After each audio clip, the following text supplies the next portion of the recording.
जाते हैं हम लोग टॉप 10 क्वेश्चंस में। जैसा मैं बात कर रहा था कि हम लोग क्वेश्चंस लगाएंगे रिलेशन फंक्शन के टॉप 10 के क्वेश्चंस। लेता हूं पहला सवाल, ये रहा पहला क्वेश्चन बेटा, क्वेश्चन नंबर 1 पूछा गया है, a relation R in a set A is called dash. ये 2020 एग्जामिनेशन में आया था बेटा। If a1 a2 belongs to r implies a2 a1 belongs to r for all a1 a2 belongs to set a।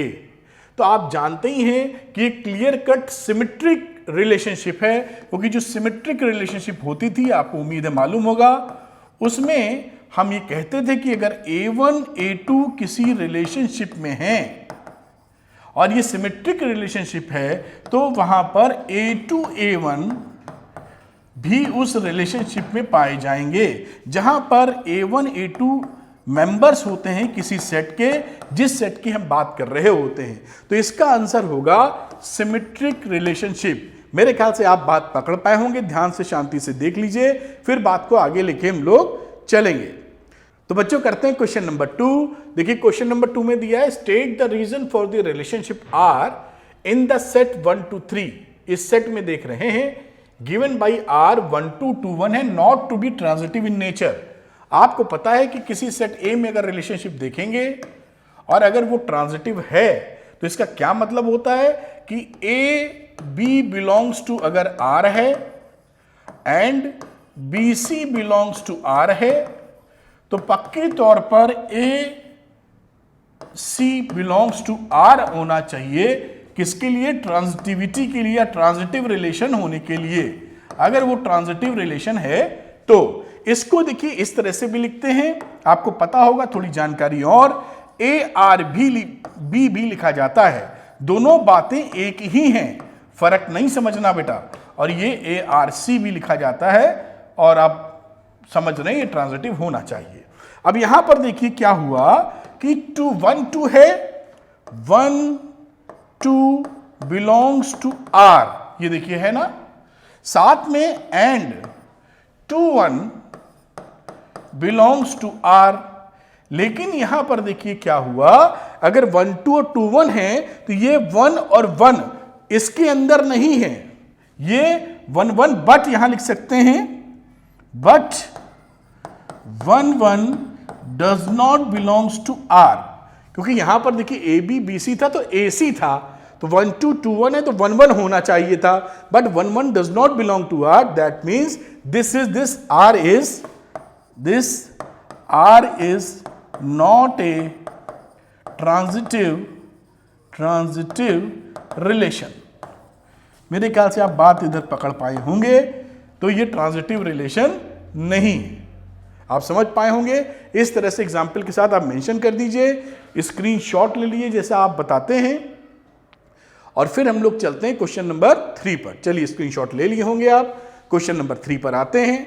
3 पर देखते हैं, check if the relation R in the set R of the real number defined as R is equal to A B, A is less than B is symmetric and transitive. ये भी देखिए 2020 में ये examination में पूछा गया है। तो जब ये सिमेट्रिक रिलेशनशिप क्या होती है, आप जानते ही कि अगर x, y किसी रिलेशनशिप को बिलोंग करें, रिलेशन को बिलोंग करें, तो फिर y, x भी बिलोंग करना चाहिए किसको? उसी रिलेशन को। तो हम बोलते हैं कैसी रिलेशनशिप है ये? सिमेट्रिक रिलेशन है। सिमेट्रिक रिलेशन है अगर ऐसा हो तो। लेकिन यहां पे देखिए क्या हो रहा है, यहां पर क्या हो रहा है कि अगर let X Y belongs to R, इसका क्या मतलब है? इसका मतलब है एक्स वाई अगर बिलोंग करता है तो X is less than B. आप समझ पाए होंगे, X is less than B, B नहीं वाई, ये वाई लिया है, इसको मिटाने में थोड़ा सा दिक्कत रहती है, ये वाई हो गया। अब आप बात करें तो भाई वाई कॉमा एक्स तो रिलेशन में होगा नहीं, क्योंकि जब x is less then y है तो ये क्लियर कट कह देता है but y can not be less than x। भाई जब x y से छोटा है तो y कैसे छोटा होगा? इसका मतलब इससे क्या चीज मिल जाती है हमें कि y, x does not belong to this relation. Thus, R is not a symmetric relation. तो पहली पार्ट जो था इसका सिमेट्रिसिटी का पार्ट नंबर 1, उससे ये प्रूव होता है ये सिमेट्री नहीं है। रही बात ट्रांजिटिव इन नेचर की, तो ट्रांजिटिव इन नेचर की बात आप जानते ही हैं कि एक्स वाई रिलेशनशिप में है और वाई जेड रिलेशनशिप में है, तो x और z हमारा रिलेशनशिप में होना चाहिए ट्रांजिटिव रिलेशन के लिए। ये आप जानते ही हैं। लेट अस चेक यहां पर ये घटना होने वाली है कि नहीं होने वाली। अब मैं पहला एग्जाम्पल के तौर पे लेता हूं कि अगर x, y रिलेशनशिप में है तो इसका सिंपल मतलब है x is less then y। इसको मैं थोड़ा सा ऊपर ले जाता हूं और इसी तरीके से अगर ये y, z रिलेशनशिप में है तो इसका मतलब है y is less then z from 1 and 2। अगर मैं बात करूं फ्रॉम 1 and 2, हम देख सकते हैं कि x y से छोटा है, y z से, x less than y and y less than z, यानी x की वैल्यू हमारी लेस देन z है।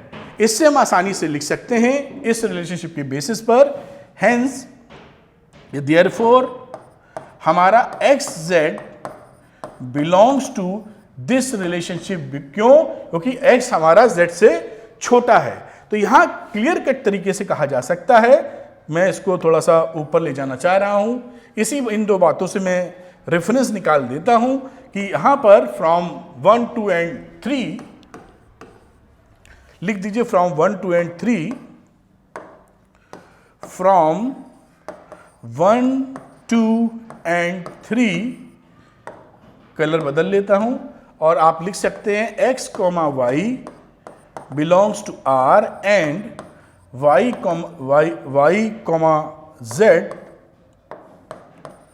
Belongs to R। ये इंप्लाई करता है, implies that x, z belongs to R। अब यहां पे लिख सकते हैं hence R, relation R is transitive in nature. Transitive relation इस किस तरह, क्योंकि आपको लिखने में भी दिक्कत आती है, मैं जानता हूं, इसलिए मैं थोड़ा लिख रहा हूं जैसे एग्जामिनेशन में ऐसा लिख पाएं। थोड़ा मैं ऊपर से नीचे तक दिखा देता हूं जिससे आप स्क्रीनशॉट ले पाएं और इस्तेमाल कर पाएं इसको बेहतर ढंग से अपनी जानकारी के लिए, पढ़ाई के लिए। तो पहले तो बेटा ये स्क्रीनशॉट ले लो आप। मैं 1-2 सेकंड रुकता हूं और आपने ले लिया होगा। अब इसके ऊपर मैं दूसरा ले आता हूं। अब यहां पर इसका स्क्रीनशॉट ले लीजिए आप। ठीक है, आपने ले लिया होगा। अब आगे की बात करते हैं क्वेश्चन नंबर 4 की। बेटा 4 में देखते हैं क्या दिया गया है हमारे लिए। लिखा है let a is equal to 1, 2, 3, b is equal to 4, 5, 6, 7 and let एक फंक्शन है 1, 4, 2, 5, 3, 6 be a function from a to b। ये जो फंक्शन है वो हमारा a टू b है। स्टेट वेदर f इज 1, 1 और नॉट। हमें ये पता करना है कि जो फंक्शन है ये 1, 1 है कि नहीं है। आप जानते ही हैं, मैं इसको ड्रॉ कर देता हूं समझाने के लिए आपको। ऐसी पिक्चर आप एग्जाम में भी ड्रॉ कर सकते हैं, कोई खतरे की बात नहीं है, बिल्कुल नंबर मिलेंगे। a लिखा, b लिखा, जो सेट उन्होंने बोला था ये a b, यहां आ गया देखिए 1, 2 और 3 और b में आ गया साहब 4, 5, 6 और 7। और रही फंक्शन की बात, तो जो फंक्शन की मैपिंग है f वो एक 1 का रिलेशन 4 से है, तो 1 का 4 से, 2 का 5 से, 3 का 6 से। साफ तौर पे ये 1, 1 फंक्शन है। तो इस तरह से पिक्टोरियली भी आप दिखा सकते हैं। अदरवाइज आप यहां ये भी लिख सकते हैं। लिखने की बात करें तो वी हैव f1 डालो, 1 का मतलब 4 से, तो इसे लिखोगे 4। अब इसी तरीके से आप लिख दो f2 इधर वाले का, तो लिख दोगे 5 एंड f3 लिखो तो इस वाले के हिसाब से लिख दोगे 6, है ना। अब यहां से क्या आपने देखा कि डिस्टिंक्ट एलिमेंट्स ऑफ ए अलग अलग, डिस्टिंक्ट मतलब अलग अलग, डिस्टिंक्ट एलिमेंट्स ऑफ सेट ए क्या कर रहे हैं, have distinct images, have distinct images in B, hence f is on one function। अब इस तरीके से आप लिख सकते हैं कि in B hence function is 1 बस बात खत्म हो जाती है। इसका स्क्रीनशॉट ले लीजिए, ये भी लिख दीजिए और वहां पर उसका एक डायग्राम सा भी बना दीजिए। पूरी तौर पर आपका सवाल सही है। अब ये आप इसका स्क्रीनशॉट लीजिए, फिर अगली बात हम लोग करते हैं क्वेश्चन नंबर 5 की। ठीक है, मेरे ख्याल से आपने ले लिया होगा क्वेश्चन नंबर 4 का। यही सब क्वेश्चन पूछे जाएंगे, बाकी निश्चिंत रहिए आप। क्वेश्चन नंबर 5 लेते हैं, जो कि 2020 के एग्जामिनेशन में पूछा गया है।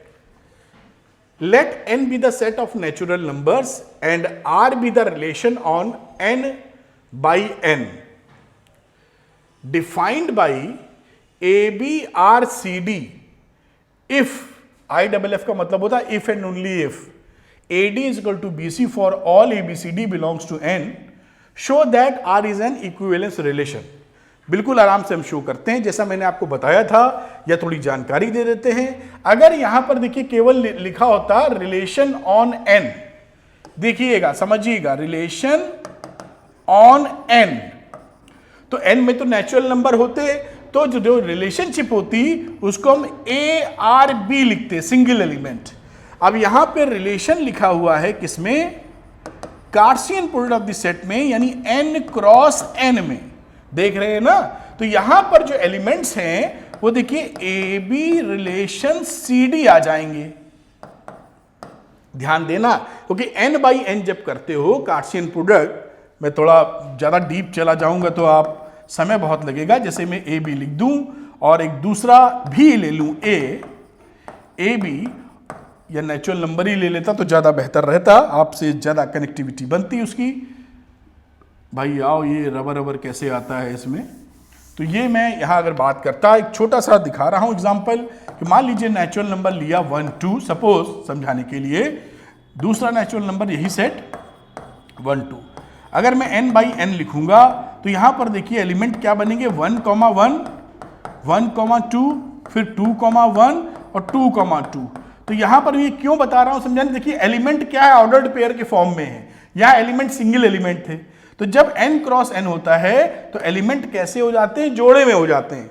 ये बताने का प्रयास कर रहा हूं कि आप बिल्कुल अच्छे से समझ जाएं। वन शॉट वीडियो जरूर देखिए फंडे के लिए, तब ज्यादा क्लैरिटी मिलेगी। यहां वरना एक एक सवाल को समझाने में 20-20 मिनट निकल जाएंगे। तो n बाई n जब कहा जाता है तो ए बी आ गया। क्यों आ गया ए बी, ये मैंने करके दिखाया, आप समझ पाए होंगे, पूरी उम्मीद करता हूं मैं। अब यहां पर रिलेशनशिप की बात जो इन्होंने की है कि ये रिलेशनशिप तभी वैलिड है जब हमारा एडी, ये IFF का मतलब होता है इफ एंड ओनली इफ, यानी ये तभी होगा, केवल तभी होगा जब AD is equal to BC हो। ये रिलेशनशिप है ABCD जो बिलोंग करता है नेचुरल नंबर को। ये ABCD किसको बिलोंग कर रहे हैं, ये सारे के सारे बिलोंग कर रहे हैं नेचुरल नंबर को। Show that R is an equivalence relation, हमें शो करना है कि R हमारा इक्विवेलेंस रिलेशन है। चलिए साहब, इक्विवेलेंस रिलेशन के लिए पहली घटना हमारे सामने घटानी होगी हमको, जिसे बोला जाता है रिफ्लेक्सिविटी। तो रिफ्लेक्सिव रिलेशन या रिफ्लेक्सिविटी चेक करनी है, रिफ्लेक्सिविटी। रिफ्लेक्सिविटी की बात करते हैं। लेट नेचुरल नंबर में जो होता है ए बी हमारा कोई A B be an arbitrary element of n by n, ये कोई एलिमेंट है, देन ये अगर रिलेशनशिप में है, या यहां पे लिख सकते हैं देन हमारा ए बी बिलोंग करेगा n क्रॉस n को। ये मेंबर हो गया एलिमेंट इसका, समझ में आई बात। और यहां पर क्लियर कट बात भी है कि a belongs to n and b belongs to n भी है, जैसा वो बता रहे थे। अब इस सिचुएशन में अब ये रिफ्लेक्सिव रिलेशन है कि नहीं, तो रिफ्लेक्सिव रिलेशन के लिए उन्होंने जो इस्टेब्लिश किया है कि A B R A B हमारा वैलिड है कि नहीं, रिफ्लेक्सिव में अपने से रिलेशन है कि नहीं। अगर ये है तो उस रिलेशन की बेसिस पर हम ये लिख सकते हैं, उसने क्या बोला था वहां जो दिया था, वहां पे कहा था कि अगर ए बी सी डी अगर ये रिलेशनशिप है तो इसका मतलब है A D is equal to B C. ये वहां पे लिखी हुई कहानी थी। तो इसके हिसाब से अगर मैं लिखूं तो इस रिलेशनशिप को मैं लिख सकता हूं ए इंटू बी, ए और लास्ट वाला, फिर सेकंड वाला और थर्ड वाला बी ए। अब दिस इज ट्रू, क्यों ट्रू, क्योंकि A B is equal to, ये कम्यूटेटिव लॉ फॉलो करता है, ये भी लिखा जा सकता है, this follows the commutative law, law. तो यहां पे लिख सकते हैं this is true, that means this is an reflexive relation. या इसको घुमा के उल्टा लिखा जा सकता है, कैसे कि आप इसको यहां से आपने शुरू, ये एक तरीका है करने का।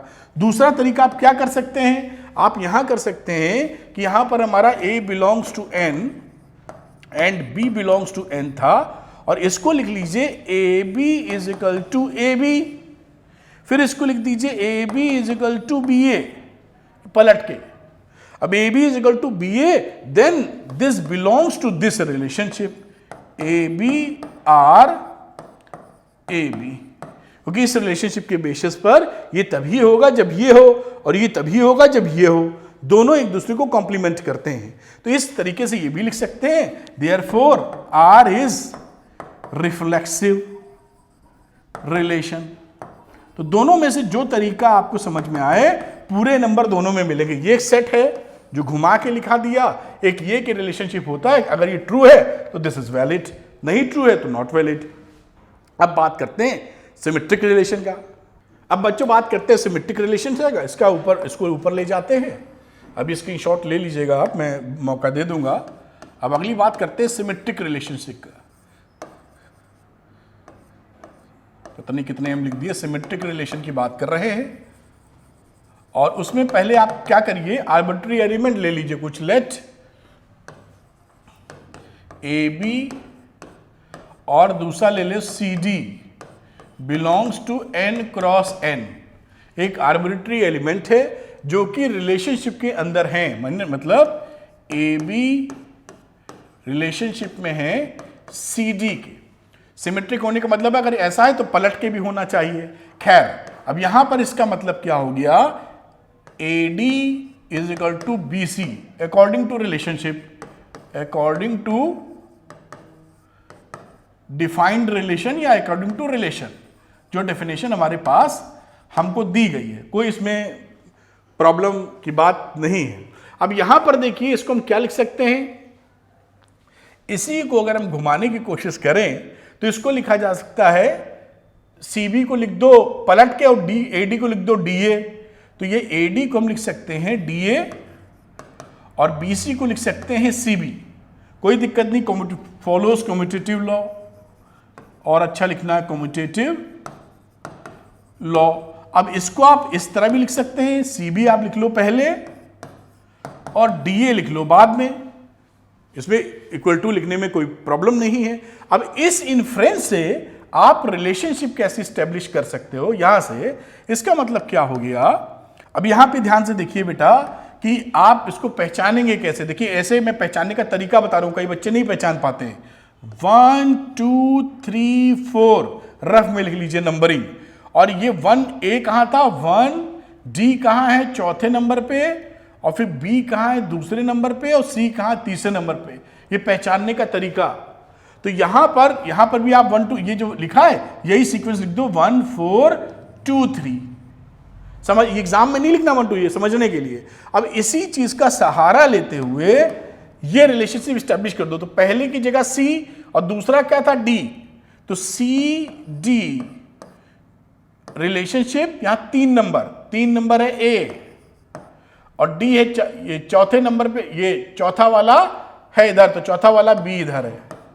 तो देखिए ये रिलेशनशिप आ गई। इससे क्या मिला कि अगर ये रिलेशनशिप तो ये रिलेशनशिप है, यानी ए बी आर रिलेशनशिप में बिलोंग करता है सी डी को, तो सिंपल सी बात हो गई कि सी डी भी बिलोंग करता है सी डी और ए बी भी रिलेशनशिप में है, जहां पर आपके ए बी सी डी सब के सब नेचुरल नंबर्स हैं। या बात करें तो ए बी जो पेयरिंग थी वो भी सब n बाई n के मेंबर हैं, या आप लिख लीजिएगा बाकी। तो यहां से हेंस क्या लिख सकते हैं, hence R is a symmetric relation, symmetric relation. इस तरह से आप मेंशन करके भी काम कर सकते हैं, आसानी पड़ेगी आपको। अब ट्रांजिटिव रिलेशन का जिक्र करते हैं बेटा, तो इसको लेके जाते हैं ट्रांजिटिव रिलेशन में, और ट्रांजिटिव रिलेशन की हम लोग बात करेंगे। अब आ जाता है ट्रांजिटिविटी के लिए, तो नंबर 3 पे आते हैं हम लोग, ट्रांजिटिविटी।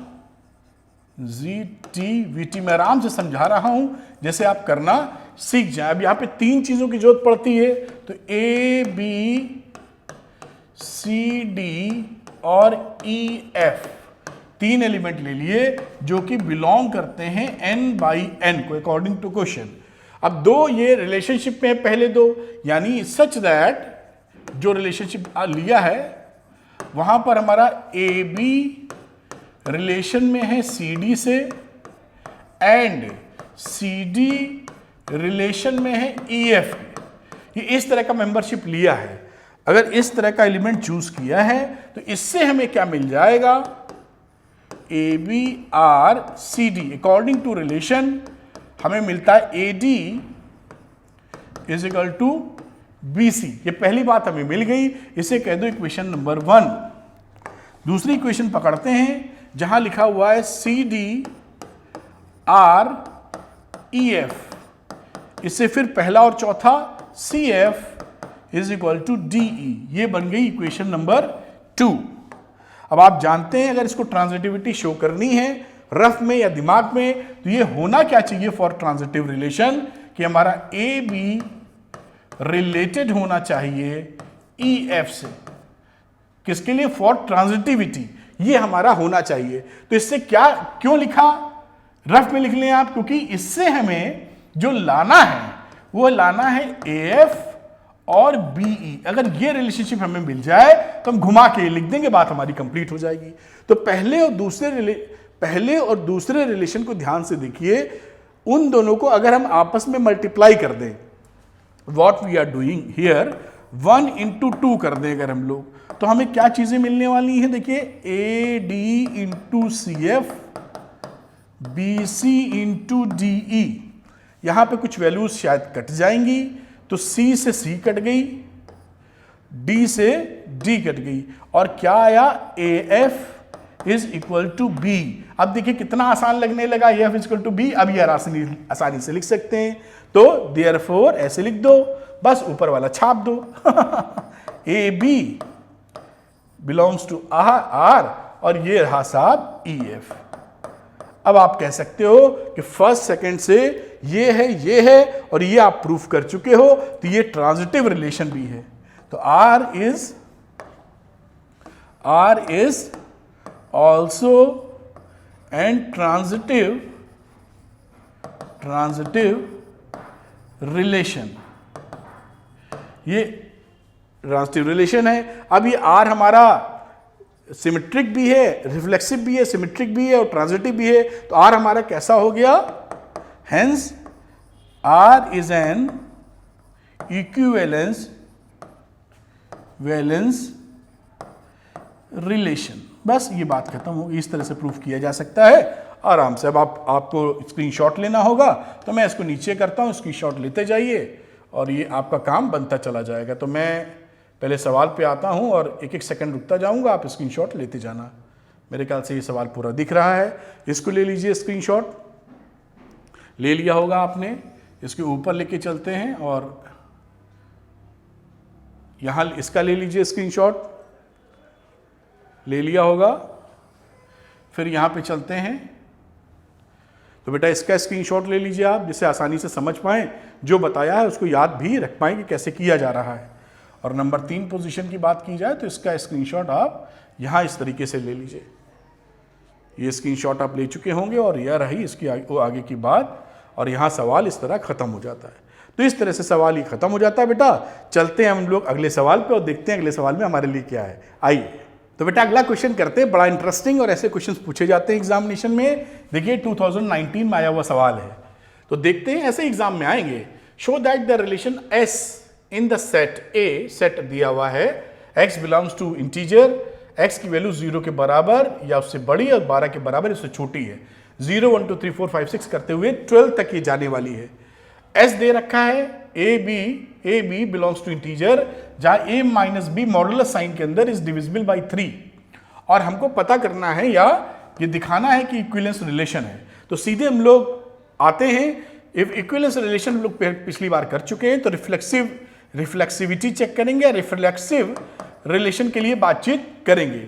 अब यहां पर आप रिफ्लेक्सिव रिलेशन बात कर रहे हैं, तो किसी भी element for any element A which belongs to set A, इस सेट की चर्चा की जा रही है। कोई सेट ए ले ले जो ए को बिलोंग करता है। अगर ये रिफ्लेक्सिव होना है तो ए आर ए होना चाहिए। ए आर ए होने के लिए मतलब क्या है कि ए माइनस ए की वैल्यू डिविजिबल बाई 3 होनी चाहिए।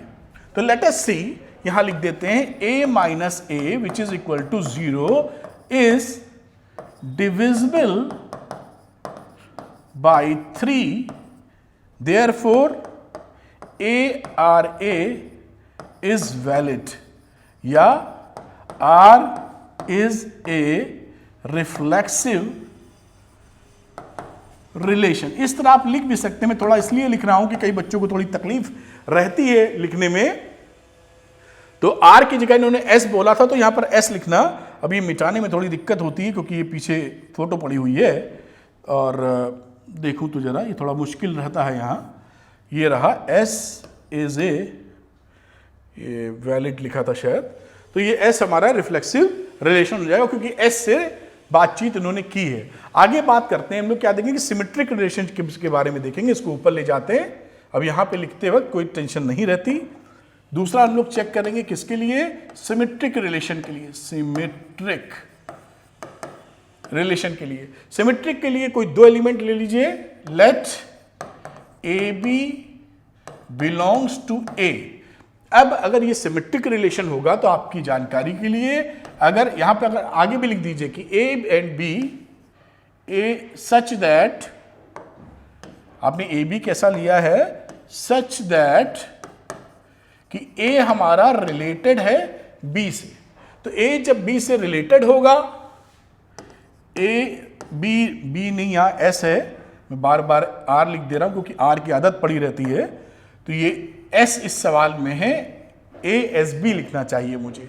तो यहां पर क्या लिखना चाहिए कि ए एस बी का मतलब क्या है, मतलब है a minus B is divisible by 3। अब आप जानते ही मॉडुलस में अगर b माइनस ए ले लूं, माइनस कॉमन भी ले लूं, तो इज ऑल्सो डिविजिबल बाई 3। इससे साफ तौर पे ये मतलब है therefore B S A is also valid. अब यहां पर हमारा ये बी एस ए हो गया, तो यहां पे क्लियर कट आप देख पा रहे हैं कि ए एस बी इंप्लॉय करता है बी एस ए को, इसलिए S is a symmetric relation. तो ये हम लोगों ने रिफ्लेक्सिविटी भी शो कर दी और सिमेट्रिक रिलेशन भी शो कर दिया। अब बारी आती है ट्रांजिटिव रिलेशन की, तो इसको थोड़ा सा मैं ऊपर ले जाता हूं और यहां ट्रांजिटिव रिलेशन की बात करता हूं। इक्विवेलेंस के लिए यही चीजें दिखानी पड़ती हैं। तो ट्रांजिटिव रिलेशन की बात की जाएगी और इसमें 3 एलिमेंट माने जाते हैं, तभी तो आप दिखा पाएंगे। तो लिख दीजिए for any A B C belongs to A such that, ऐसा एलिमेंट चूज किए हैं कि हमारा ए का रिलेशन बी से है और बी का रिलेशन सी से है। अब देखते हैं क्या हमारा ए का सी से निकलता, अगर निकलेगा तो ये ट्रांजिटिव इन नेचर है, अदरवाइज नहीं है। तो ए एस बी कहने का मतलब क्या है, a minus B is divisible by 3। अब देखिए यहां पर इसको कैसे लिख सकते हैं, अगर ये 3 से डिविजिबल है तो मैं a माइनस बी को सीधे समझिएगा, इसको मैं लिख सकता हूं a minus B modulus sign हटा के प्लस माइनस 3k1, जहां पर k1 belongs to some natural number. भाई a माइनस बी 3 से डिविजिबल है तो 3 का फैक्टर ही तो होगा, 3 साथ में होगा उसके अंदर, तभी तो डिवाइड हुआ है। तो a माइनस बी लिया, मॉडुलस साइन हटाया तो प्लस माइनस आ गया, 3 into something, 3 into natural number.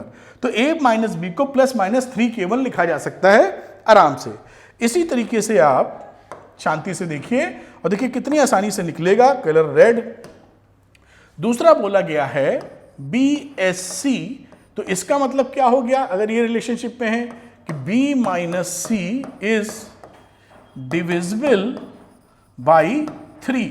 अब यहां देखिए कैसे लिख सकते हैं, आप बिल्कुल लिख सकते हैं कि B माइनस सी को आप प्लस माइनस 3k2 लिख सकते हैं, जहां k2 बिलोंग करता है किसी नेचुरल नंबर को, क्योंकि modulus of b minus C divisible by 3 है। अब देखिए इसको इक्वेशन नंबर 1 कह दो और इसको इक्वेशन नंबर 2 कह दो, इन दोनों इक्वेशंस को आपस में ऐड कर दो, फर्स्ट प्लस 2।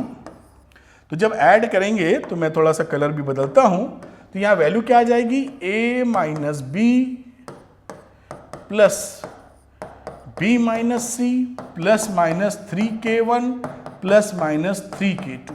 आप देख पा रहे होंगे, आगे की चर्चा करूं तो यहां से b से b कट जाएगा, बचेगा a माइनस सी और प्लस माइनस 3 ले लो कॉमन, तो लिख सकते हो k1 प्लस k2, और लिखना चाहो तो इसको लिख सकते हो प्लस माइनस 3 सम k3। जब k1 k2 नेचुरल नंबर हैं तो k3 भी नेचुरल नंबर होगा। कई बार लिख दिया है जबकि यहाँ आसानी से मिटाया जा सकता है, आदतें जल्दी जाती नहीं नहीं, k3 belongs to natural number. अब इस सिस्टम से आप आसानी से कह सकते हैं कि modulus of a minus C is divisible by 3। अगर ये डिविजिबल है तो रिलेशन में अगर लिखना हो तो आप रिलेशन में कैसे लिखेंगे इसमें कि ASC is a valid relation. बात खत्म हो जाती है। तो शुरू में जो आपने दिखाया ही था कि A था B से रिलेटेड और B था C से रिलेटेड, इससे ये आपने साबित कर दिया कि A C से रिलेटेड है for all ABC belongs to, जो नेचुरल नंबर या क्या माना था आपने, जो सेट चल रहा था, मेरे ख्याल से नेचुरल नंबर की सारी चर्चाएं हैं, ए कोई सेट लेके चले थे मेरे ख्याल से, शायद ए था, नेचुरल नंबर नहीं है ये इंटीजर की बातचीत की जा रही थी। तो ये साहब यहाँ पर हम लोग जो ए सेट था उस बारे में लिख दिया, जेड जो भी निकल के आ रहा होगा। अब तीनों यहाँ पर बातें निकल के आ गई साहब बेटा, कहाँ पहुँच गए हम लोग, ये यहाँ पर कुछ गायब होते देर नहीं लगती कि कहाँ पहुँच गए हैं, ये शायद इधर है, थोड़ी देर बाद मिला तो ये वहाँ पर छोटे भी फ्रेम में मैं यहाँ लिख देता हूँ कि तीनों रिलेशनशिप हम लोग दिखा चुके हैं। तो यहाँ पर लिखा जा सकता है कि जो S इज रिफ्लेक्सिव, फिर क्या था, सिमेट्रिक एंड ट्रांजिटिव। इसकी वजह से क्या हो गया, हमारा S is an equivalence relation. देखिए बहुत ही आपको स्ट्रॉन्ग सपोर्ट मिल जाने वाला है इस सब चीज़ों से। हो गया सवाल, स्क्रीनशॉट की जहाँ तक बात है, जैसा आप कमेंट में लिखते हैं मैं एक एक करके दिखा देता हूँ, आप स्क्रीनशॉट ज़रूर ले लें, और क्योंकि जो आपके मन में है आप कॉन्फिडेंट फील करें। ये पहला स्क्रीनशॉट ले लीजिए बेटा, मेरे ख्याल से ले लिया होगा आपने। अब मैं इसको यहाँ तक पहुँचाता हूँ,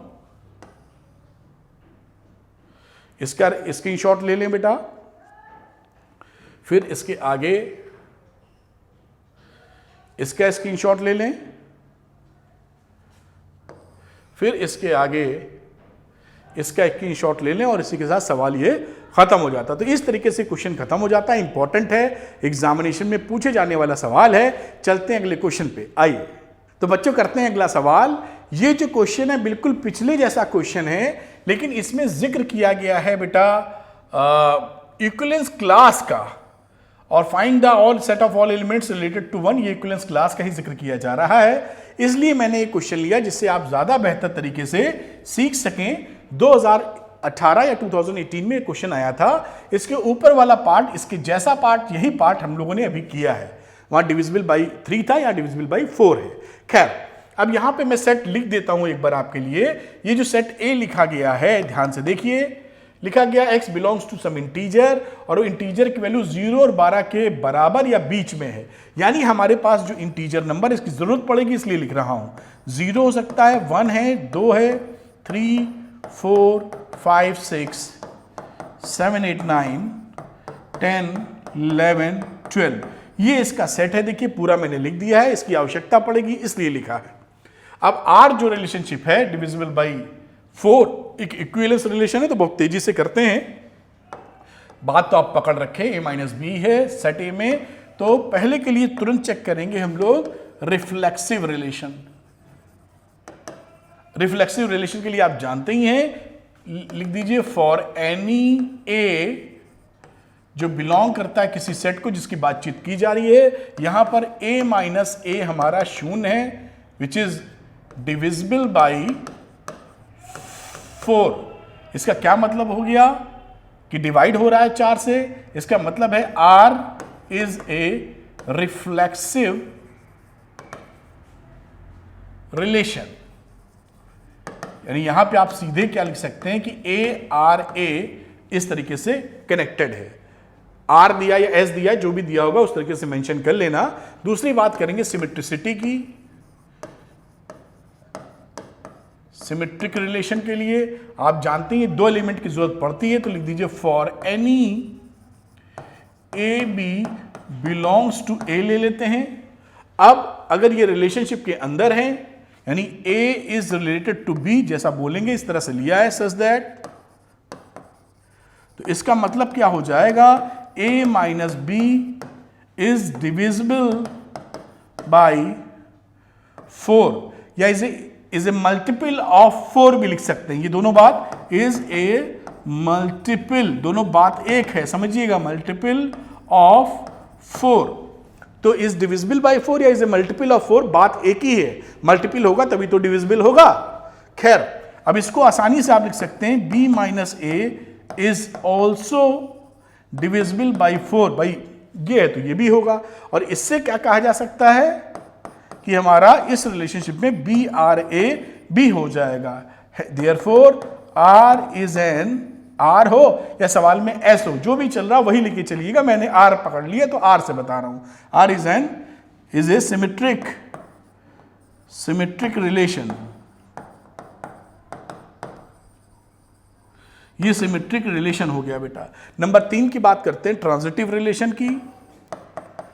ट्रांजिटिव के लिए आपको मालूम ही है कि 3 वेरिएबल्स चाहिए होते हैं। यहां मैं थोड़ा सा ऊपर लेके चलता हूं, और यहां पर आप मेंशन कर दीजिए A B C, जो कि किसी सेट को A बिलोंग कर रहे हैं, और A B C कैसे लिए हैं, जो रिलेशनशिप में है, यानी A R B है और B R C है। अब देखते हैं इससे क्या निकलने वाला है। अगर मैं बात करूं A R B की, तो सिंपल बात क्या है कि A माइनस बी, अगेन वही चक्कर लगा देंगे, इज डिविजिबल बाई 4 या इज ए मल्टीपल ऑफ 4, समझाने के लिए, बाकी आप मास्टर हैं ही। तो इसको A माइनस बी को मैं लिख सकता हूं प्लस माइनस 4k1, जहां k1 कोई नेचुरल नंबर बिलोंग करता है। इसी तरीके से दूसरी रिलेशन को लेके चलते हैं, कलर थोड़ा बदल लेंगे। बी आर सी का जिक्र करें तो यहां पर लिख सकते हैं b minus C is divisible by 4, यहां पे मल्टीपल ऑफ 4 भी लिख सकते हैं। तो आप क्या लिखेंगे, b माइनस सी को प्लस माइनस 4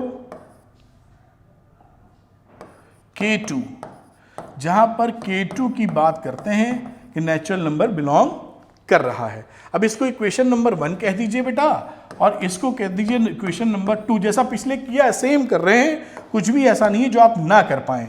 इंपॉर्टेंट सवाल है इसलिए पिकअप किए मेहनत से, और आपके लिए मैं मेहनत कर रहा हूं जिससे आप सीख सकें, तो पूरी मेहनत करके दूंगा जिससे आप समझने में कोई तकलीफ ना आए। तो a माइनस बी को मैंने b माइनस सी में ऐड कर दिया, दोनों इक्वेशन को, plus minus 4k1 plus minus 4k2। यहां पर प्लस माइनस 4 कॉमन ले लें तो k1 प्लस k2। अब आप जान ही रहे हैं कि k1 प्लस k2 को एक स्टेप और इधर बढ़ाते हैं, यहाँ b कैंसिल हो जाएगा तो a माइनस सी आ जाएगा। यहाँ प्लस माइनस 4 k3 लिख सकते हैं, जहाँ k3 भी एक नेचुरल नंबर है। इससे क्या साबित हुआ कि अगर हमें मॉडुलस ऑफ a माइनस सी लिख दूं तो इज डिविजिबल बाई 4। यानी आप आसानी से कह सकते हैं कि a c से रिलेटेड है। अब इससे पहले आपने बोला था कि a हमारा b से रिलेटेड है, b c से रिलेटेड है, रिलेशन में है, और साबित कर दिया कि a r c है। इसका मतलब r is a transitive in nature या रिलेशन। अब r हमारा रिफ्लेक्सिव है, सब कुछ है आप देख रहे हैं, r हमारा रिफ्लेक्सिव है, सिमेट्रिक है एंड ट्रांजिटिव है, hence R is an equivalence relation। तो ये तो साहब वो पिछला वाला ही सवाल हो गया, अभी तक स्क्रीनशॉट नहीं भी लेंगे तो चलेगा, करके दिखा दिया। अब जो नयापन था उसका जिक्र कर लेते हैं जिससे बात सीखने में आप बेहतर फील करें। तो मैं सवाल पे आता हूं और यहाँ पे कुछ करने की कोशिश करूंगा। देखिए यहाँ थोड़ा छोटा करता हूं इसको और मैं इसके साइड में लिखने का प्रयास करूंगा। इसको मैं इधर लेके जाता हूं, बेटा यहाँ शायद दिख रहा हो इतना आपको, यहाँ समझाने की कोशिश करूंगा। अब देखिए यहाँ पर जब भी पूछा जाए find the set of all elements related to 1 या also write the equivalence class of 2, तो इक्विवेलेंस क्लास का मतलब क्या है? जब भी हम लिखते हैं इक्विवेलेंस, ये सब मैंने वन शॉट वीडियो देखी उसमें सब बता रखा है। जब भी इक्विवेलेंस क्लास ऑफ ए लिखते हैं, इसका सिंबॉलिक रिप्रेजेंटेशन है, ऐसे ब्रैकेट करके ए लिख देते हैं। और इसका मतलब क्या होता है? इसका मतलब आप लिख सकते हैं कि x बिलोंग्स टू a, कोई सेट है जिसकी चर्चा की जा रही है, सच दैट हमारा x a belongs to r होना चाहिए, जहां x और a हमारा उस सेट को बिलोंग करता है फॉर ऑल x। ये इक्विवेलेंस क्लास का मतलब होता है। अभी मैं इसका थोड़ा और सरल भाषा में, ये डेफिनेशन वाला मतलब है, सरल भाषा में करके दिखाता हूं। अब यहां पर सपोज करिए इक्विवेलेंस क्लास ऑफ 1 की बात कर रहे हैं, जो बोला ना find all the related to 1, तो इसका मतलब ये होता है कि इक्विवेलेंस क्लास ऑफ 1 ढूंढने की बात कर रहा है। तो 1 हो गया, देखिए किसकी जगह? a की जगह। तो आपको वो सारे x ढूंढने हैं जो आपका रिलेशनशिप मेंटेन करते हैं r से। r अगर रिलेशन है तो r से मेंटेन करते हैं, और इस रिलेशन को मेंटेन करने के लिए x माइनस 1 डिविजिबल होना चाहिए किससे?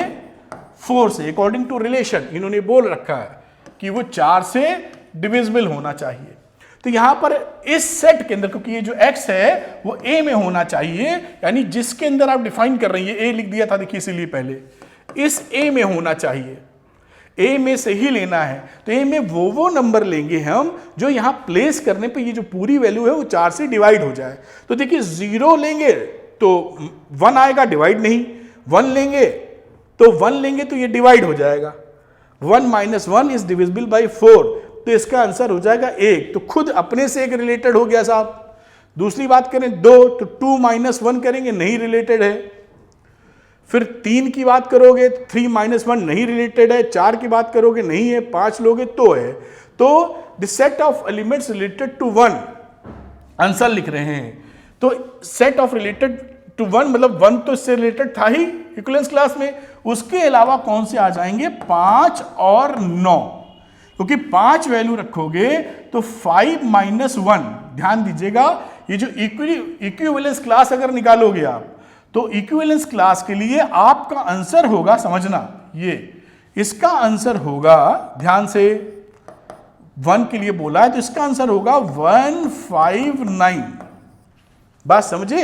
अब इन्होंने लिखा find set of all elements related to 1, तो इसमें जो रिलेटेड टू 1 है उसका आंसर आप लिख सकते हैं set of related elements are 5 और 9। इस सेट के 1 से रिलेटेड कौन से हैं? 5 और 9, और इक्विवेलेंस क्लास 1 का 1 5 9 होगा ही होगा। इसी तरीके से हम बात करेंगे इक्विवेलेंस क्लास ऑफ 2 की, तो सिंपल मतलब क्या हो गया, x माइनस 2 हमारा डिविजिबल बाई 4 होना चाहिए। तो कौन कौन सी संख्याएं रखें इनमें से जो ये 4 से हो जाए? तो एक तो 2 रखोगे तो डिवाइड हो जाएगा, तो हमारा सेट क्या बना, एक तो आंसर आ गया 2। फिर 2 के बाद 6 रखना होगा तो हो जाएगा, 10 रखोगे तो हो जाएगा, बाकी कुछ नहीं हो जाएगा। तो इक्विवेलेंस क्लास हमारा क्या बन जाएगा, 2 6 10। तो ध्यान रखिएगा, इक्विवेलेंस क्लास की बात जब की जाएगी तो ये इक्विवेलेंस क्लास का आंसर है 159 2 6 10। और यहां पर अगर पूछा जाए find the set of all elements related to 1, तो 1 से रिलेटेड कौन सा है, 5 9, और 1 से खुद भी रिलेटेड है। वैसे अगर हम रिपीट मारें यहां पर, तो यहां पर हम ये भी लिख सकते हैं कि 1 खुद से ही रिलेटेड है, इसके अलावा 5 9 तो रिलेटेड है ही।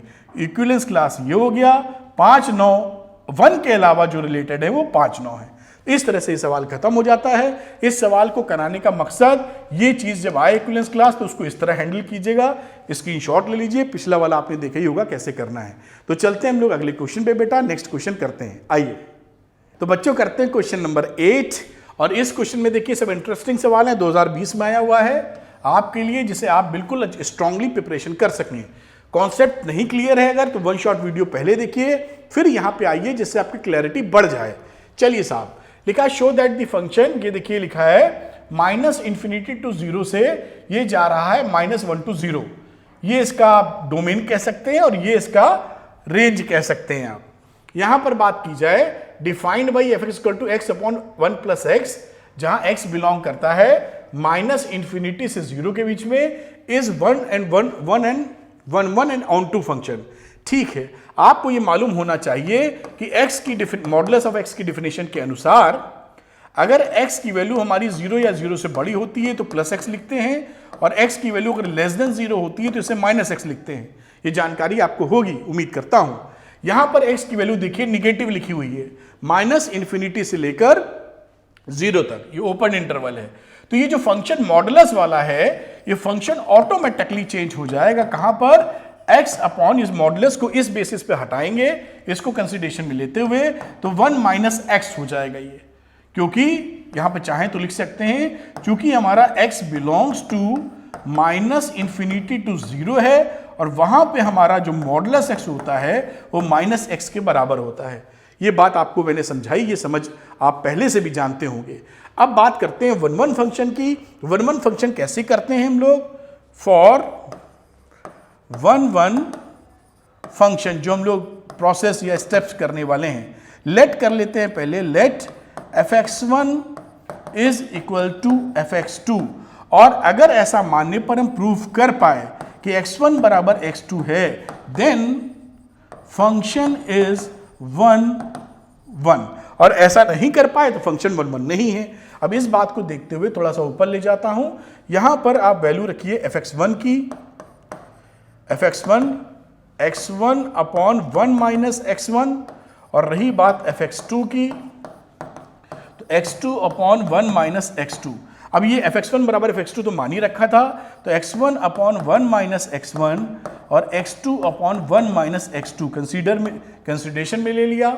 और यहां पर देखते हैं ये वैल्यू हमारी क्या आने वाली है, इसको सॉल्व कर लीजिए। x1 into 1 - x2, x2 into 1 - x1, x1 minus x1 x2, x2 minus x2 x1। अब x1 x2 और x1 x2 कट गया, यानी इससे क्या मिला, x1 बराबर x2। आप ये दिखा पाए।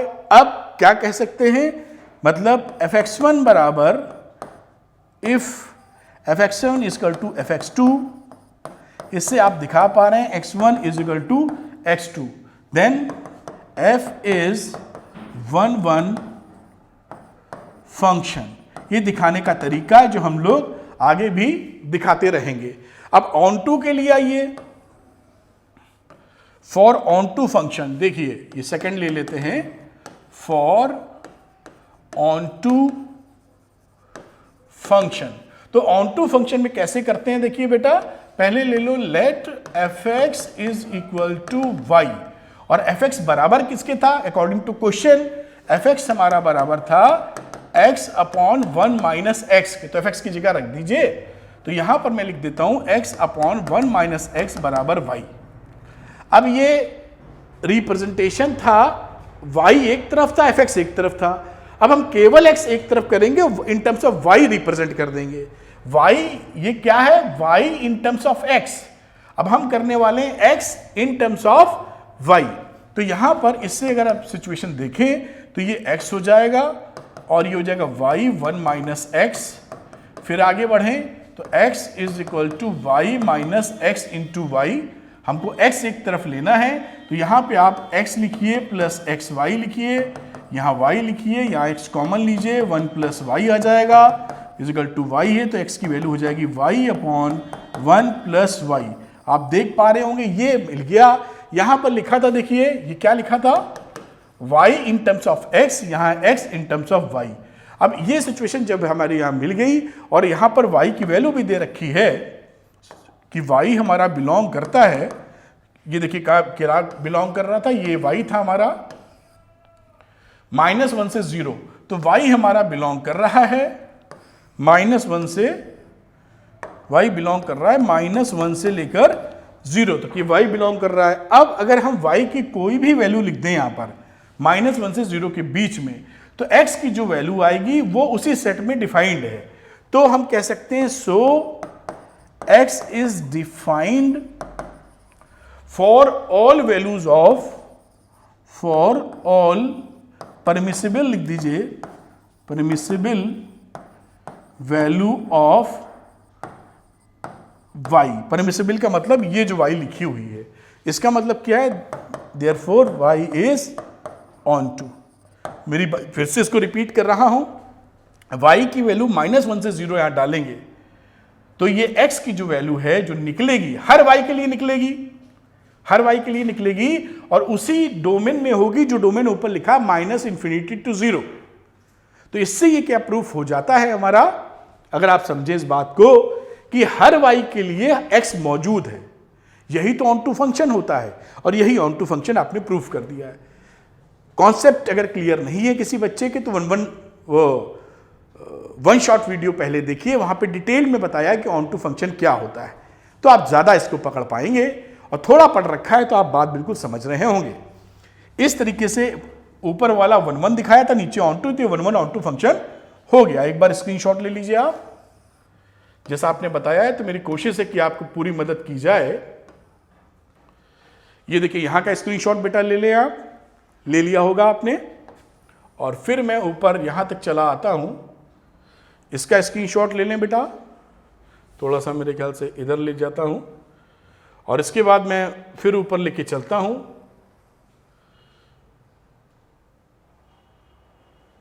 यहां तक भी शायद स्क्रीनशॉट से आपका काम चल जाएगा। तो इस तरह से सवाल ये हो जाता है, ऐसे ही सवाल एग्जामिनेशन में आएंगे, बहुत ही आसान, ठंडे दिमाग से करिए, सब हो जाएंगे। चलते हैं अगले क्वेश्चन पे, आइए। तो बेटा अगले सवाल की तरफ चलते हैं। सारे सवाल ऐसे हैं कि आप करेंगे तो आपको एक्सट्रीमली बेनिफिशियल ये होगा, और साथ में जो इंपॉर्टेंट क्वेश्चन मैंने बनाए हैं चैप्टर वाइज वो ले लेते तो कमाल ही हो जाएगा। खैर, ये दिल्ली 2011 में आया था, इंपॉर्टेंट क्वेश्चन है। जब भी बाइजेक्टिव फंक्शन बोला जाता है तो बाइजेक्टिव फंक्शन का मतलब 1 ऑन टू फंक्शन ही है। तो ये 1 ऑन टू फंक्शन की बात कर रहा है, ये लैंग्वेज आपको मालूम होनी चाहिए। तो F R to R be the function defined by, ये फंक्शन डिफाइंड है, show that F is an bijection, 1 onto है। तो पहली बात करते हैं फॉर ऑन टू, पहला पार्ट लेते हैं फॉर 1 तो 1 के लिए आपने देखा था कि अगर हम लोग कंसीडर कर लें, पहले लिख लीजिए let x1 x2 belongs to r and also let fx1 is equal to fx2। अब अगर इससे साबित कर देंगे कि x1 is equal to x2 तो काम हो जाएगा। अब इसका सिंपल मतलब क्या हो गया, यहां पर मैं फंक्शन में वैल्यू रख देता हूं 4x1 cube plus 7 is equal to 4x2 cube plus 7। ये देखिए fx1 की वैल्यू यहाँ, fx2 की वैल्यू यहाँ। फर्स्ट क्लास आप देख पा रहे होंगे, यहाँ 7 से 7 कट गया, 4 से 4 कट जाएगा, तो x1 cube minus x2 cube is equal to 0 हो जाएगा। अब यहाँ पर a cube minus b cube को फॉर्मूला लगा दें आप, तो a माइनस b आप देख पा रहे होंगे, फिर वही जो फॉर्मूले के बाद x1 square x1 x2 plus x2 square is equal to 0। ये एक्सप्रेशन आएगा a cube minus b cube लगा के। ये कभी भी एक्सप्रेशन 0 नहीं होगा, नॉट इक्वल टू 0। इसके रियल रूट्स मिलेंगे ही नहीं, और यही मिलेगा 0 के बराबर। तो आसानी से आप कह सकते हैं x1 minus x2 must be 0, यानी x1 इज x2, और इससे क्या पता लगता है कि फंक्शन इज 1 1। अब आपके मन में यह प्रश्न उठ सकता है कि सर ने कहा कि इसका ये 0 के बराबर कभी नहीं होगा या इसके रियल रूट्स नहीं होंगे, तो ये कैसे मैं मान लूं? चलिए उसकी भी चर्चा कर लेते हैं, आगे आने वाले सवालों में आपको मदद करेगा। तो मैं इधर खिसका देता हूं।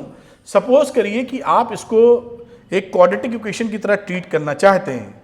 ये लिखा है ना, तो देखिए x1 स्क्वायर और मैं x2 x1 कर देता हूं plus x2 square is equal to 0 कर देता हूं, सपोज करिए। लेट्स सी, और ये क्वाड्रेटिक ट्रीट कीजिए जैसे कि आप ax1 square ax1 bx1 plus c is equal to 0 treat करते हैं, है ना। अब यहां पर इसकी वैल्यू जब लिखेंगे तो x1 की वैल्यू क्या लिखोगे बेटा?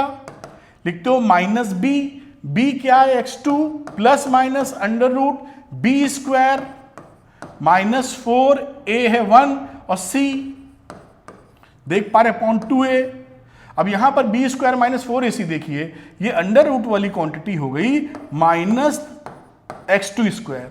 x2 स्क्वायर तो हमेशा नॉन निगेटिव होगा, निगेटिव टर्म है, ये इमेजिनरी है, तो ये रियल रूट्स इमेजिनरी वैल्यू है, तो ये रियल रूट्स आपको ऑफर ही नहीं करेगा। तो मैंने इसलिए बताया कि बाय द वे आपके दिमाग में बात आए, जो बच्चे पढ़ने वाले सोचते रहते हैं, तो इस तरीके से साबित हो जाता है कि ये रियल रूट्स आपको नहीं देगा, कभी 0 के बराबर नहीं होगा।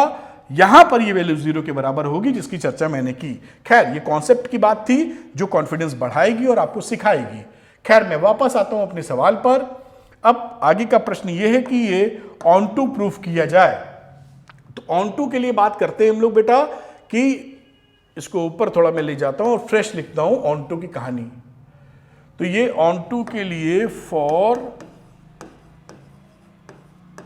ऑन टू हमारे पास जो फंक्शन की वैल्यू दे रखी थी, वो फंक्शन दे रखा था y is equal to fx या y is equal to 4x cube plus 7। ये y लिखा है इन टर्म्स ऑफ x, हम इसको लिखना चाहेंगे x in terms of y। तो यहां पर लिख देते हैं 4x क्यूब की वैल्यू हो गई y माइनस 7, और मैं x क्यूब का जिक्र करूं अगर, तो वैल्यू हो जाएगी y माइनस 7 अपॉन 4, और अगर x की बात करें तो y माइनस 7 अपॉन 4। आप समझ रहे होंगे, इसका क्यूब रूट लगा दीजिए ऊपर, ये देखिए वैल्यू हो गई। अब यहां पर ये जो x है ये किसी रियल नंबर को बिलोंग करेगा। क्यों? क्योंकि y जो वैल्यू हम रखेंगे वो रियल नंबर है। तो y जब भी, ये देखिए रियल नंबर का जिक्र क्यों कर रहे हैं, क्योंकि यहां पर रियल नंबर से रियल नंबर मैपिंग है, तो y तो ये है ना इसी में से, तो ये रियल नंबर है। तो जब भी यहां रियल नंबर ऑफर होगा, y belongs to real number, हमारा x की कम से कम एक रूट तो रियल निकल ही आएगा। ये क्यूब रूट है ना, तो y की जगह कोई भी रियल नंबर आप पुट करेंगे, then we will get at least one real root. तो x will have at least one real value for all y which belongs to R। इससे आप कह सकते हैं कि जो फंक्शन था f वो हमारा R टू R वो 1 ऑन टू फंक्शन है, या जिसे आप बाइजेक्शन कहना चाहते हैं, या बाइजेक्टिव फंक्शन है, या बाइजेक्शन फंक्शन है। इस तरीके से देखिए इसको आप कर सकते हैं, एक भी मार्क्स नहीं कटेगा। लिख दीजिए, इतना लिख देंगे तो किसी हालत से। यहां पे जो बात ध्यान देने की है कि y की कोई वैल्यू यहां पे रख दें आप, प्लस माइनस कोई भी, एक रियल वैल्यू तो निकली आएगी। आपने अगर अच्छी तरह पढ़ाई 11th में की है तो आपको मालूम होगा कि इमेजिनरी जब वैल्यू निकलती हैं तो वो पेयर में कंजुगेट फॉर्म में निकलती हैं। वो सब बातें कॉम्प्लेक्स नंबर में आपने शायद पढ़ी हो। खैर यहां पे आप बातें रोकते हैं, उसको कॉम्प्लेक्स नहीं करते हैं, यहां ये रियल नंबर मिल जाएगा और बात आपकी खत्म हो जाएगी। चलते हैं अगले सवाल पर, आइए। तो बच्चों करते हैं अगला सवाल। ये सवाल बड़ा पसंदीदा है और बच्चों ने अगर पहले नहीं लगाया है तो थोड़ा सा ये डिसकंफर्टेबल हो सकता है, बहुत सरल सवाल। एनीवे ये 2012 का सवाल है, लेकिन ये सवाल घूम घूम के आता रहता है। शो दैट एफ है function natural number to natural number given by, ये फंक्शन है fx equal to x plus 1 if x is odd. Odd है तो x प्लस 1 है और x अगर इवन है तो x माइनस 1 है। आपको प्रूफ करना है कि जो फंक्शन है वो 1 1 भी है और ये फंक्शन बेटा ऑन टू भी है। तो पहली चर्चा हम लोग क्या करेंगे ऑन 1 1 फंक्शन के लिए। तो फॉर 1 1 फंक्शन ले लेते हैं। तो 1 1 फंक्शन में हमें x2 लेना पड़ता है, x1 x2। तो हम यहां पर x और y ले लेते हैं। तो यहां पर सपोज करिए कि इफ या let x, y belongs to some natural number. तो दो हमारे पास एलिमेंट हो गए x जो बिलोंग करते हैं। साथ में लेट हम ये भी करते हैं कि fx और fy हमारे बराबर रहें। fx1 बराबर fx2 चलता था और इससे अब ये प्रूफ करेंगे कि x1 is equal to x2 आने ही वाला है। अगर ये कर देंगे तो 1 1 हो जाएगा, आज नहीं कर पाए तो नहीं होगा। पहला केस लेते हैं ब्लैक कलर यूज करते हुए कि जो एक्स वाई हमने लिया है, भाई ये जो एक्स वाई हैं ये क्या हो सकते हैं? X and Y both even हो सकते हैं, देखिएगा, या X and Y both odd हो सकते हैं, या x इवन हो सकता है, y ऑड हो सकता है, या x ऑड हो सकता है, y इवन हो सकता है। यही 4 केस तो बनते हैं, एक एक करके एनालाइज कर लेंगे x y के सिचुएशन में। तो पहला केस ले लेते हैं, if x and y both are even. ये 4 केसेस पकड़ लिए। अगर दोनों इवन हैं तो इवन के केस में x माइनस 1 लगता था, तो पहले केस में आ गया x माइनस 1 और इसके केस में इवन ये भी है, ये भी इवन, ये भी इवन, तो ये y माइनस 1। तो यहां से वैल्यू आ गई x बराबर 1, यानी 1 1 फंक्शन हो गया। यानी इस पहले केस में 1 1 हो गया। दूसरे की बात करते हैं, थोड़ा सा ध्यान से देखते जाइए कितना सरल है। दूसरे केस की बात करते हैं, if x and y both are odd। ये केस की बात कर रहे हैं ना, दोनों के दोनों ऑड हैं। अरे तो उसमें क्या दिक्कत, fx बराबर fy लिखा है, ऑड जब होता है तो x प्लस 1 होता है, तो ये fx की जगह क्या कर दोगे, x प्लस 1, और इस y की जगह y प्लस 1। अब यहां से फिर आपको क्या मिल गया, x बराबर y, फिर ये 1 1 हो गया। आप देख पाए होंगे 1 1 हो गया। अब तीसरा केस आ जाता है, देखिए थोड़ा सा ऊपर लेके जाते हैं, नंबर 3 केस। इफ, इसी केस के अनुसार, if x is even and y is odd. मान लीजिए ये सिचुएशन है, तो हमारा fx बराबर fy तो था ही, ये तो लेट ही किए थे। अब x हमारा अगर इवन है तो इवन के केस में क्या हो रहा है, x माइनस 1, और y हमारा ऑड है तो ऑड के केस में क्या हो रहा है, y प्लस 1। मेरे ख्याल से आप देख पाए होंगे। अब इससे देखिए हमारा रिलेशन क्या बना, x माइनस वाई बराबर 2। ध्यान से देखो भाई, x y इधर ले गए, माइनस 1 उधर ले गए, 2। अब देखिए मैं कलर चेंज करूंगा तो ज्यादा पकड़ पाएंगे। x हमारा था इवन, e लिख देता हूं, y था हमारा ऑड। एक इवन नंबर में से एक ऑड नंबर आप घटाओगे तो कभी भी इवन नंबर नहीं मिलेगा। इवन नंबर हो गया 6, ऑड नंबर हो गया 5। 6 में से 5 घटाया तो 1 ऑड मिला, इवन नहीं मिलेगा। तो जब भी आप इवन में से ऑड घटाएंगे हमेशा आपको ऑड नंबर मिलेगा, इवन नहीं। तो this is not possible, this is not possible, यानी जो स्टेटमेंट निकला है ये संभव ही नहीं है। तो ये केस ही रिजेक्ट हो जाएगा, ये पॉसिबल ही नहीं है, यानी x इवन और y ऑड हो ही नहीं सकता। बात पकड़ में आ रही है ना, this is illogical, this is not possible statement. चौथे के केस में भी यही हो जाएगा, this case is not possible, चौथा case is also not possible. अब यहां पर if x is odd and y is even, अब यहां पर आपका fx और fy बराबर लेके चले थे बेटा, और fx की वैल्यू है ऑड, तो इसको x + 1 लिखा आपने ऑड के केस में, और y था इवन तो y - 1 लिखा। अब यहां से देखिए वैल्यू क्या हो गई, x माइनस या y - x कर दीजिए, जिससे कंफर्ट बना रहे हम लोग का। अब इसको मैं कह देता हूं y - x बराबर 2। ध्यान से देखिए, y x इधर 1 इधर 2। अब ये जो y है हमारा, ये देखिए फिर वही, ये इवन नंबर है और ये ऑड नंबर है, तो इवन में से ऑड घटाएंगे तो कभी भी आपका इवन नंबर पॉसिबल नहीं है, तो this is not possible, this is not possible. आप बात समझ पा रहे होंगे, क्यों? क्योंकि इवन में से ऑड घटाने पे इवन नंबर नहीं आता। तो केस नंबर 4 और केस नंबर 3 पॉसिबल नहीं है। जब पॉसिबल नहीं है, पहले ही 2 केस हैं, तो x बराबर y तो निकाल ही दिया था, hence this function is 1 1 function.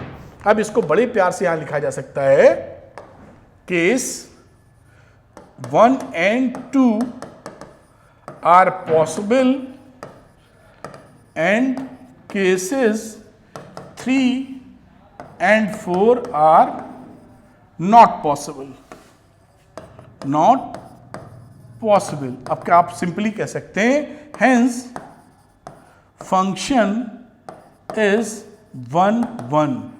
अभी बात खत्म नहीं हुई है, क्योंकि अभी हमारे पास ऑन टू फंक्शन का जिक्र करना बचा हुआ है। तो चलिए ऑन टू फंक्शन का जिक्र करते हैं हम लोग और देखते हैं वहां क्या हमें मिलने वाला है। तो फॉर ऑन टू